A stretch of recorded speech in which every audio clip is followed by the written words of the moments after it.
Pinagkakaitan daw ng edukasyon pero pang-militar ang training sa mga batang miyembro ng umano'y kulto sa Socorro, Surigao del Norte. Ang tawag nga sa kanila, Soldiers of God. Nasa frontline ng balitang yan, si Camille Samonte.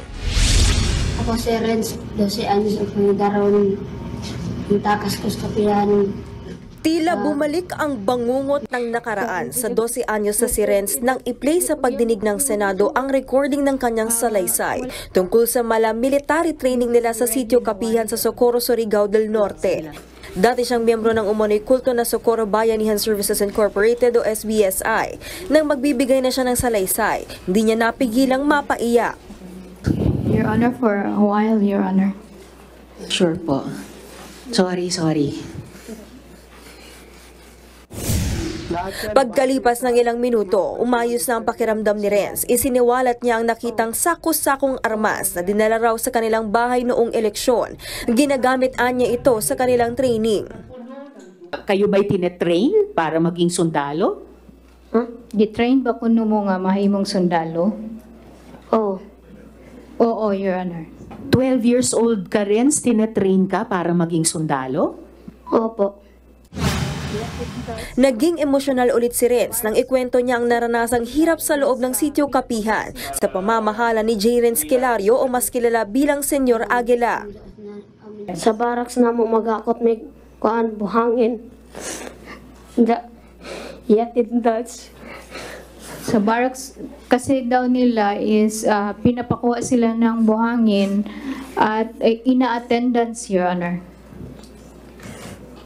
Barak, so lugar talaga ng sundalo or ng barracks, lugar ng pag-train para maging sundalo?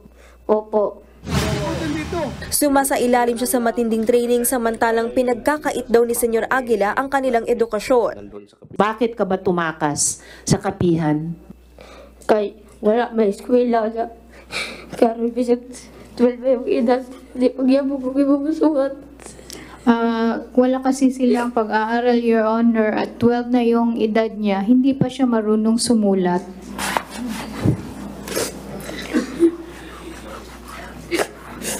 Sorry Ren, sorry. Agad namang kinumpronta ni Senator Ronald De La Rosa ang lider ng umano'y kulto. Hindi niyo pinapalabas yung mga bata para mag-aral doon sa baba? Hindi yan totoo, sir. Yung pinapayagan naman yan na lumabas. Hindi naman yan kinukulong niya. Tanaw na to ang kwan, sir. Mr. Chair, pwede bang hindi magturo ng daliri si Mr. Kilario, si Haring, si Senyor Aguila sa mga bata? Base naman sa datos ng DepEd na nakuha ng lokal na pamahalaan ng Socorro, mahigit 800 estudyante sa elementarya at high school ang nag-drop out noong 2019 sa Socorro. Sa Socorro, talagang binawala nilang bumaba ang mga bata. Pero matigas sa pagtatanggi si Senyor Aguila. Ang tanong ko lang kung nakakalabas nila sa Kapihan para pumunta sa eskwelahan doon sa baba. Yes. Inood. Yes? Gagawa sila. So, strike to ka na ha? Oo. Kahit sinong Diyos sinasamba mo, hindi yan makakatago sa katotohanan. Ipinakita rin sa Senado ang litrato ni Senyor Aguila kasama ang kanyang private army na may mga hawak na armas. Pinagtibay ng isang dating miyembro ng SBSI ang isiniwalat ni Renz. Bata pa lang daw talaga ay sinasani na ng grupo para maging Soldier of God. May 7 level daw ang private army. Fetus ang tawag sa pinakamababang level. Bakit fetus? Mga bata ba? Mga bata po yun. Ilang taon na bata ang fetus? 6 to 7. 6 to 7 years old. Nandun na sa Soldiers of God. Kinumpirma ng Police Regional Office 13 na may mga nag-awol ng polis at umanib sa private army ni Senyor Aguila dahil sa mga salaysay ng testigo. Kumbinsido ang mga senador na nag-ooperate bilang kulto ang SBSI. Nagbabalita mula sa Frontline, Camille Samonte, News 5. Mga kapatid, Julius Babaw po.